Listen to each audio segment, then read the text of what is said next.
and you said there's going to be no Eagles bombs today.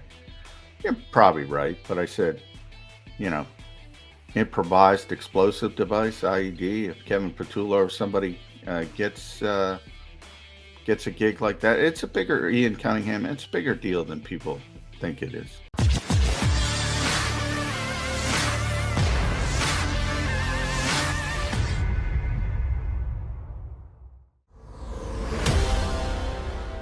Friday here on Birds 365.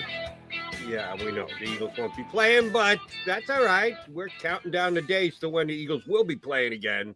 Yeah, seems like a long way off, doesn't it? Yours truly, Jody McDonald, with my partner, Johnny McMullen. We had a good show yesterday with Mike Sealski and Ira Kaufman with us. And then shortly after we wrapped up, the next domino fell. We talked yesterday, J Mac, about how the Denver Broncos had found their new coach, and not shockingly, it's the former offensive coordinator of the Green Bay Packers. Let the Aaron Rodgers to the Mile High City rumors begin. And we said, will this be one of those domino effect type moves? One coach gets hired, which means another coach, and they just start to fall like dominoes. Well, pretty quickly, that was exactly what happened. The Chicago Bears decided to come to an agreement with Matt Eberflus, former DC of the Indianapolis Colts, who did a good job for them. I don't know that I would call him a hot candidate, but his name had certainly been circled about out there. But the most interesting thing here in Philadelphia is that no sooner did Eberflus get the gig that the rumors started that he may reach to Philadelphia here to try and add to his staff and pick up one of Nick Sirianni's guys to head to Indianapolis and join Carson Wentz there, if Carson Wentz is their quarterback, and become offensive coordinator for the Bears this upcoming season.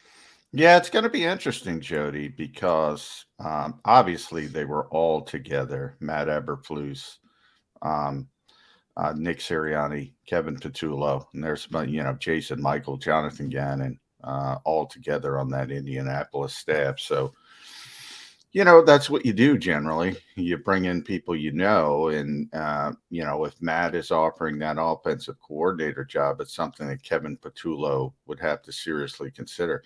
But man, him and Nick Sirianni are close. I mean, they are. You remember back to when Nick got COVID, and it was Kevin Petullo. Who's going to be the head coach if Nick can't go? Who's going to? You say, is it the special teams coordinator? That's what they usually do now in the NFL. Rich Bisaccia, the perfect example. Michael Clay's very young. This is going to be the offensive coordinator. Shane Steichen, defensive coordinator. Gannon with all the head coaching kerfuffle around him.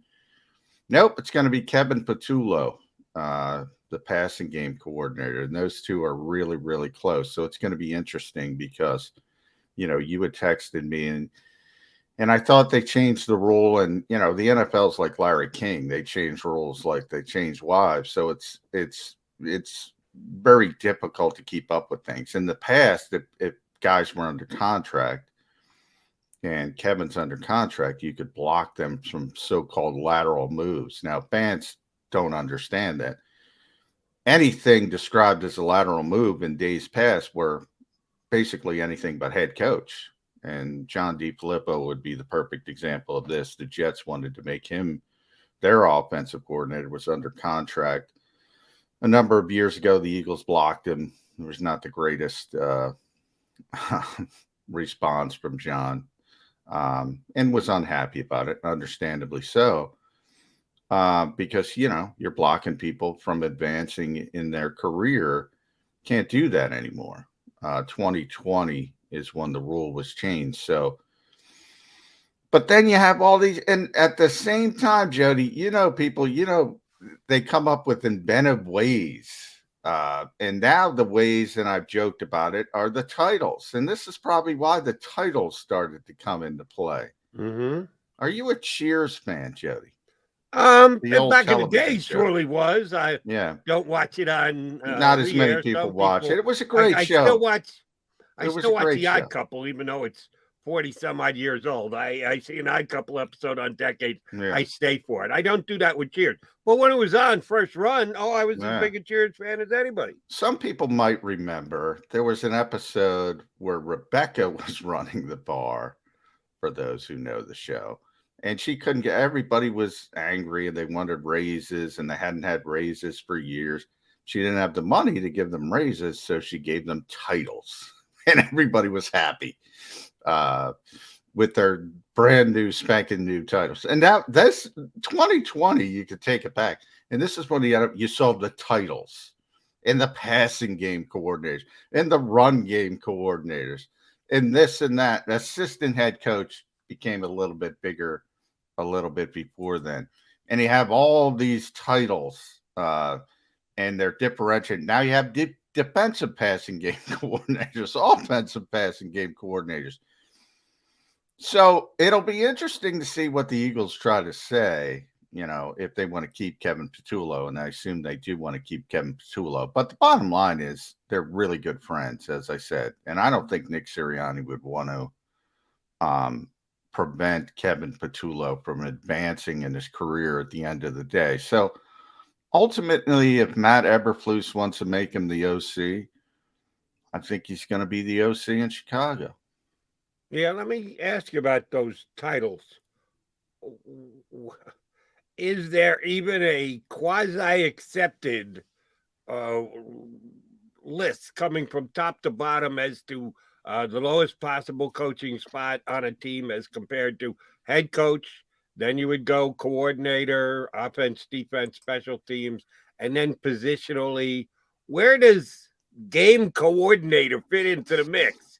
Is that above or below a positional coach status? I would assume it's got to be considered below coordinator on one of the two sides of the ball, but is it above the quarterback's coach, below the quarterback's coach? I know that if you can tell me where I'd look it up, but I don't even know if you can do that. So I'm just asking for the John McMullen expertise here. Where does game coordinator fall on the pecking order? It's a good question, Jody. It doesn't fall on the pecking order, and that's why I have these titles. So when they changed the rule, which was May 2020, the NFL now requires all teams to submit in writing its coaching organizational structure and job description. And then if there's a debate from there, in other words, if the Eagles go, hey, we're going to make Kevin the head coach, he's higher than a coordinator. He's in the same position as a typical, what you would think of offensive and defensive coordinator when it comes down to interviewing for another job. If they want to go that direction, which again, I don't think they would, but if they want to go down that direction, the king decides, Roger Goodell decides whether they should be allowed to interview for that particular job. Now, again, I don't think the Eagles would do that, but teams do have to put their organizational structure in writing to the league to explain because of those nuances, so to speak. So you've got a better grasp on this than I do, because it's kind of a influx type title designation. I guess the most important thing you would do, and the Eagles would know this, they might not want to share it with Roger Goodell if they don't want to lose Mr. Patullo. They know how much conversation is at, how much the coach actually leans on the person's expertise, either during the week, practices, putting together depth charts, certainly play calling on Sundays. How important is Patullo to what the Eagles did?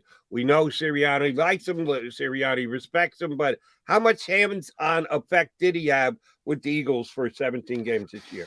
A lot. If you go, the first time I realized it was Nick was doing one of his early press conferences. It might have been his first, but it was very, very early. He was explaining what all first-time head coaches explain or realize for the first time. And I realized, whoa, there's a lot more to this job than my previous job as a coordinator. Mm-hmm. And he would say, Kevin was one of the first people he brought on.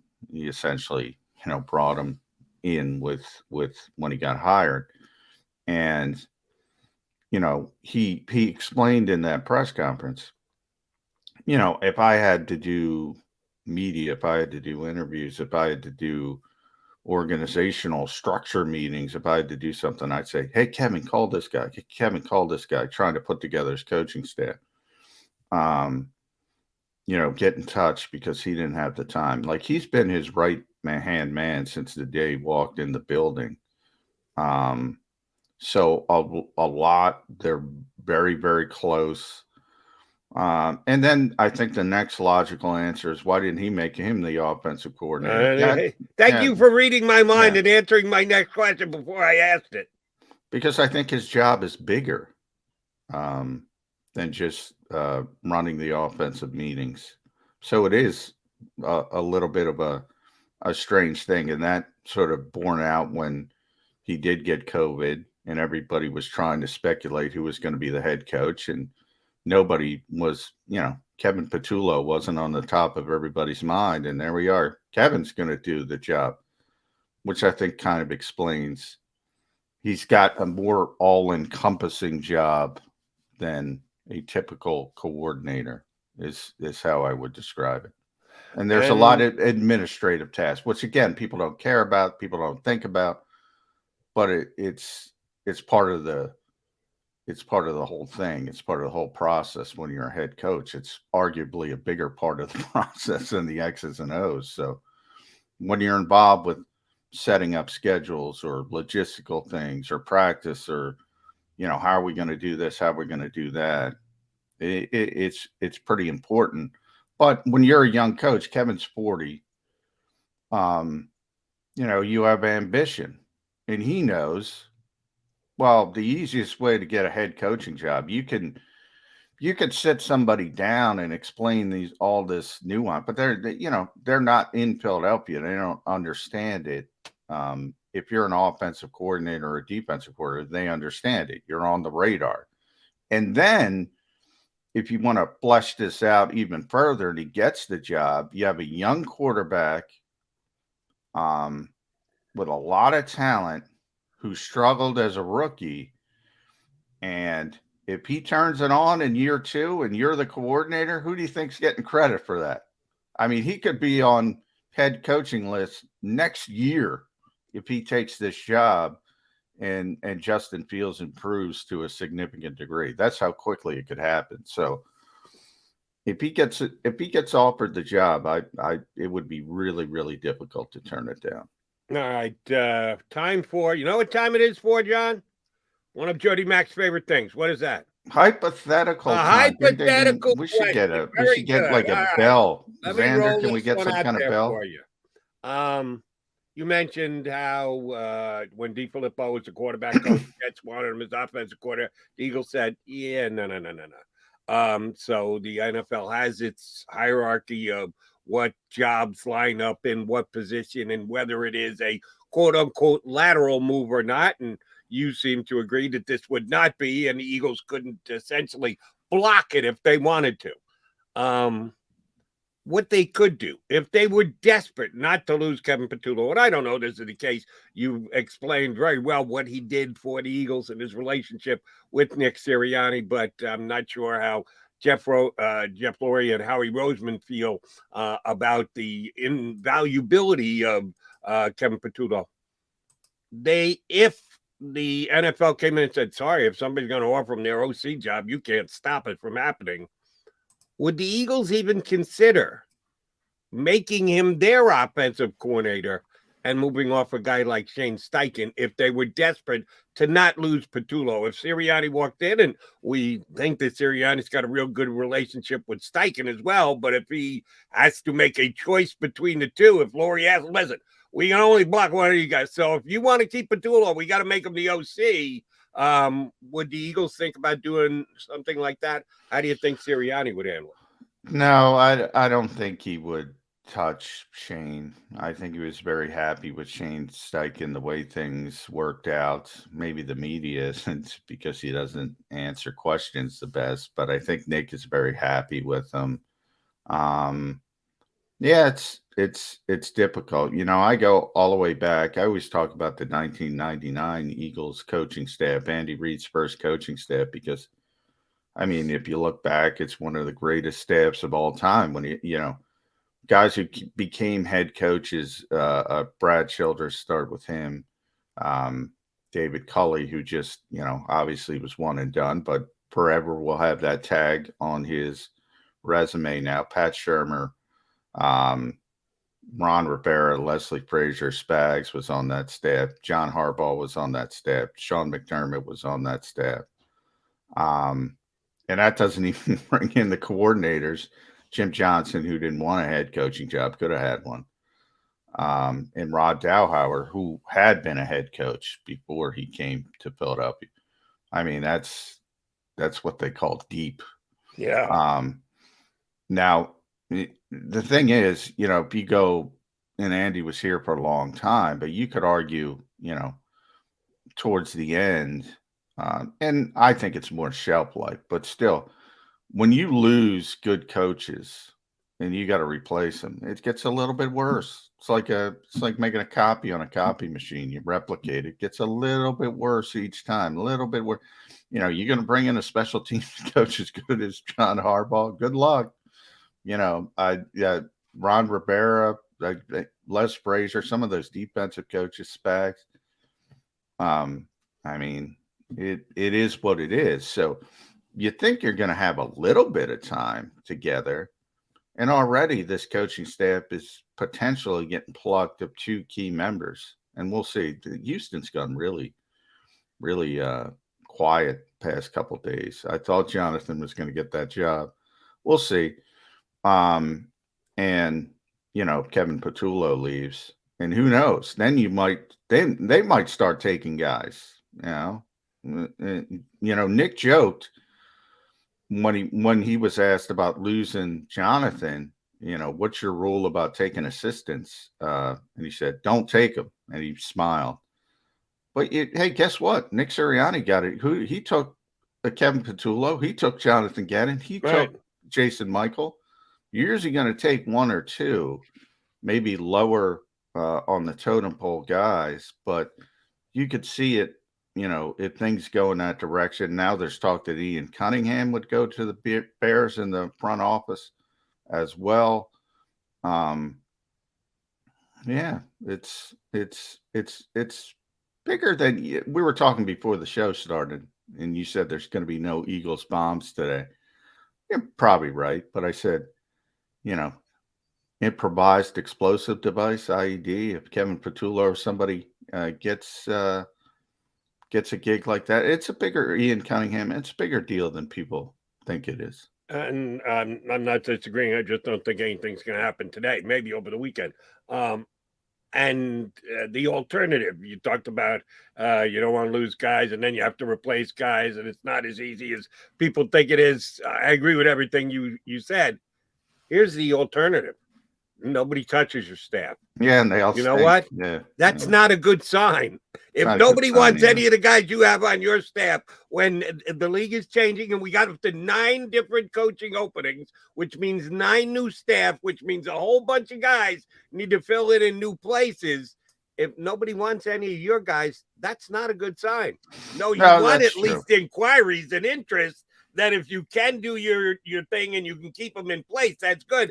But you at least want people asking. You want rumors out there that they want your guys. They want to pull this guy out. They want to snap that guy. If nobody's asking, it means your coaching staff's not that good to begin with. Yeah. And I always, it's interesting here. And here's the problem with the Eagles. It's sort of a back look. The NFL is going in a direction, and I call them, I joke, they want to hire Kohl's models. They're not supermodels, but they're in a Kohl's catalog. They want a certain type, and Kevin's a perfect example. Nick was a perfect example. Sean McVay started it. We all know, a young guy, good 3 o'clock shadow. But in all reality, they're good football minds. But you get the point. Like Jeff Stoutland might be the best assistant coach in the NFL. He's in the conversation. There's a lot of good ones. He's on the short list. Nobody's talking about hiring Jeff because he's because of his age and things like that. And he realizes it, and he doesn't want to go anywhere at this point. He loves coaching offensive line, and he realizes that's his calling in life, and that's what he wants. So it's, when they went this direction, hired this young coaching staff, Brian Johnson's another one as the quarterback's coach. Well, they should have known that there was the potential to lose these guys pretty quickly. I'd rather have them interested than not interested at all. John McMullen, Jody McDonald, your Mac and Mac Birds 365 guys. At some point, we'll turn our attention to the two big games this weekend. AFC, NFC championship game. Andy Reid back to a championship game again. Altogether too often, Eagle fans, since he left here. But it was time to move on from Andy. It is time for us to move on to our first break. When we return, although there will be games played this weekend, not Eagle games, but Eagle games just the same. If that's the case, then we need a contribution from Game Day Kratz. Ed Kratz, Johnny's buddy from Sports Illustrated, joins us next here on Birds 365. Go for